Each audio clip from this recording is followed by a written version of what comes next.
এবং টাইট করে দেওয়া হচ্ছে। আর তোমার কিন্তু ছেড়ে দেওয়ার আগে এখান থেকে কিন্তু ওই যে ম্যাজিস্ট্রেটের দিকে খেয়াল করো, এই যে এই রুমাল ম্যাজিস্ট্রেট যখন ফেলবে ঠিক সেই মুহূর্তে কিন্তু তোমাকে ছাড়তে হবে দড়িটা। ম্যাজিস্ট্রেট আর একটু সামনে যাক, আমি একটু ঘড়িটা দেখি, আমার 1 মিনিটের মধ্যে আমি এই সাদা কাপড়টা ফেলে দেব, এরপর আপনারা ফাঁসিকে কার্যকর করবেন। আপনি জল্লাদ তুমি তাকিয়ে থেকে ম্যাজিস্ট্রেটের দিকে, রুমাল রেডি হয়ে আছে, সেই রুমাল আমি জানি আমার এই লাইভ মাইভ সবকিছু ইন্ডিয়াতে গিয়ে বহুত গালাগালি হবে, বহুত মানে আমার বাপ মা তুলে বউ বাচ্চা তুলে দেওয়া হবে, কোনো সমস্যা নাই।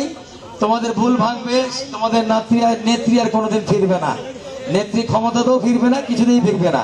তোমরা ফিরে আসো, তোমরা বাংলাদেশে ফিরে আসো, তোমরা বাংলাদেশের ভালো মানুষের দিকে ফিরে আসো। রুমাল দেখলেন যে উঠে গেল এবং শেখ হাসিনাকে ছেড়ে দাও।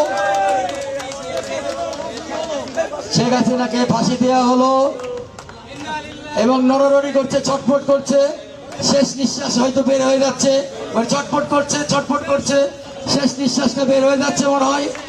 লা ইলাহা ইল্লাল্লাহু মুহাম্মাদুর রাসূলুল্লাহ, ইন্না লিল্লাহি ওয়া ইন্না ইলাইহি রাজিউন। আমরা সবাই ইন্না লিল্লাহি ওয়া ইন্না ইলাইহি রাজিউন পড়ি, কারণ সে চলে গেছে, যে চলে গেছে তার উপরে রাগ